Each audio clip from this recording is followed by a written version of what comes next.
بسم اللہ الرحمن الرحیم. آج ہم جس ٹاپک پہ بات کریں گے that is Broadsheet. Company ہے یو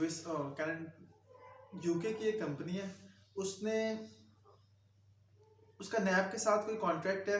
کہ نیب کے ساتھ مل کے اس نے پاکستان کے اندر جتنے بھی پیسوں کے حوالے سے الیگل ایکٹیویٹیز ہو رہی ہیں اس میں نیب کی مدد کرنی تھی اور کسی بھی قسم کی الیگل ایکٹیویٹی کا نیب کو انفارم کرنا تھا. اور اس کے تحت جو ہے جو بھی الیگل ٹرانزیکشنز ہونی تھیں اس کے اگینسٹ جو بھی پیسے باہر ٹرانسفر ہونے سے بچے یا پھر جو ہماری کنٹری کو ریفنڈ ہوئے یا جو ہماری کنٹری کو اس کے تھرو فائدہ ہو رہا ہوگا اس کا 20% اس نے رکھنا تھا اور باقی جو اماؤنٹ تھی وہ پاکستانی گورنمنٹ کے پاس آنی. تو اس طرح کا کچھ معاہدہ براڈ شیٹ کمپنی اور نیب کے درمیان ہوا. اس کا آغاز مشرف دور میں ہوا اور مشرف دور حکومت کے آتے ساتھ ہی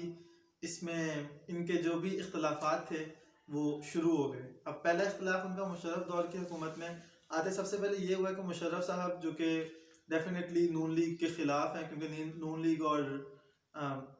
لیگ اور فوج جو ہیں وہ دونوں ایک دوسرے کے اپوزٹ چلتے ہیں ہمیشہ روایتی انداز میں. تو مشرف کا کہنا تھا کہ ہم نون لیگ کے خلاف کارروائی کرنا چاہتے ہیں ود یور ہیلپ. لیکن انہوں نے کہا کہ ہم لوگ جو ہیں ایک نیوٹرل کمپنی ہے اور کسی ایک کو ٹارگٹ کر کے ہم کبھی بھی کسی ایک کو ٹارگٹ کر کے بدلے کا نشانہ نہیں بناتے یا کسی بھی ایک کو ٹارگٹ کر کے ہم اپنا ٹارگٹ اچیو نہیں کر رہے ہوتے, کسی ایک کو ٹارگٹ نہیں کرتے ہم. سو ان لوگوں نے کیا کیا, ان لوگوں نے خیر ان سے اس بات پہ متفق ہو گئے کہ ہاں ہم پیپلز پارٹی اور نون لیگ دونوں کے خلاف کارروائی کریں گے. پھر اس کے بعد ان لوگوں نے ایک لسٹ مرتب کی 200 لوگوں کی جس میں ایک پیپلز پارٹی کے بندے کا نام چلے گیا جو کہ بعض ازاں ہمیں ہمارے منسٹری میں بھی نظر آئے. پھر اس نام کو ہماری نیب نے نکالنے کی درخواست کی. نیب نے کہا کہ جی اس نام کو آپ انکلوڈ نہیں کر رہے, اس نام کو آپ سکپ کر دیں. پھر اس نام کو سکپ کیا گیا اور اس کے بعد کیا کہ ان کا مشرف سے یہاں سے پہلے سے اختلافات شروع ہو گئے. پھر اس کے بعد کہتے ہیں کہ جی ہمیں ان کو نون لیگ گورنمنٹ سے بہت زیادہ اختلافات ہوئے. نون لیگ گورنمنٹ میں جا کے انہوں نے کارروائی شروع کی نون لیگ گورنمنٹ کے خلاف جس میں ان کے کئی ارب ڈالرز کی ٹرانزیکشن کے ثبوت شواہد ملے انہیں. اور اس شواہد کی بنیاد پہ انہوں نے کہا کہ ہم جو ہیں ان کے خلاف کارروائی کرنا چاہتے ہیں. پھر ہمارے ایک بمطابق ان کے ایک فوجی تھے اور وہ فوجی صاحب نے ان کو جا کے کہا کہ جی اس طرح سے آپ ہمارے ساتھ کمیشن طے کر لیں. پھر انہوں نے ان سے ان کے شواہد مانگے کہ آپ کے پاس کیا ثبوت ہیں کہ وہ آپ ایک فوجی ہی ہیں, کیونکہ ڈیفینیٹلی ان کے مطابق کہ وہ ایک ملٹری پرسن تھے اور انڈر کورڈ ایجنٹس کے طور پہ کام کر رہے تھے تو وہ اپنی آئیڈینٹی نہیں بتا سکتے تھے کھل کے. تو انہوں نے ثبوت کے طور پہ اپنا ایک ڈرافٹ دیا اور اس ڈرافٹ جو ڈرافٹ انہوں نے اپنا کانٹریکٹ رینیو کرنے کے لیے پاکستان گورنمنٹ کے ساتھ وہ پاکستان کو بھیجا تھا. تو وہ انہوں نے ڈرافٹ ان کو دکھایا اور اس سے ان کو یقین ہوا کہ ہاں بھئی یہ کسی نہ کسی اوتھینٹک ریسورس سے آئے ہیں کہ ان کے پاس بالکل اوتھینٹک انفارمیشن ہے اور اوتھینٹک ڈرافٹ موجود ہیں ہمارے اس کے. سو اس کے بعد ہماری ان کی کہانی یہاں تک نہیں رکتی. پھر ان کی بات آتی ہے کہ نون لیگ کے دور کے پی ٹی آئی دور کے اندر انہوں نے کہا کہ ہم نے ایک انفارمیشن دی اوپنلی. ان کو ہم نے بتایا کہ جی اس طریقے سے آپ کے کچھ ارب ڈالرز کی ٹرانزیکشنز ہو رہی ہیں جو کہ جن کو ہم ٹارگٹ بنا کے جس کے خلاف ہم کارروائی کر سکتے ہیں. وہ ایک علیحدہ بات ہے کہ خان صاحب کو شاید اس کی انفارمیشن نہیں ملی ہے جو بھی معاملات ہوئے ہوں گے, لیکن اس کے خلاف بھی کارروائی نہیں کی جا سکی. تو ایز اے ریزلٹ انہوں نے اور پھر پاکستان نے ان کے ساتھ اپنا کانٹریکٹ ختم کر دیا جو کہ ایک کانٹریکٹ کی ڈیٹس آگے تک جانی تھی, لیکن پاکستان نے بیچ میں ہی اس کانٹریکٹ کو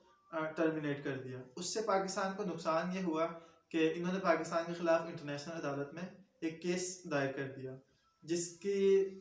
انیشلی تو ان لوگوں نے درخواست کی کہ میاں صاحب, کیونکہ انہوں نے اس کے دکھائی کہ میاں صاحب جو ہے مجرم ہیں, مفرور ہیں وہاں سے, تو ان کی جو بھی پراپرٹیز ہیں وہ آپ اس کو استعمال کرتے ہوئے ہماری رقم ادا کر دیں. لیکن ان کی گورنمنٹ نے جو پاکستان کے ریزروز پڑے ہوئے تھے وہاں پہ پاکستان کی ایمبیسی کے اندر, ان ریزروز کو یوز کرتے ہوئے انہوں نے وہ اماؤنٹ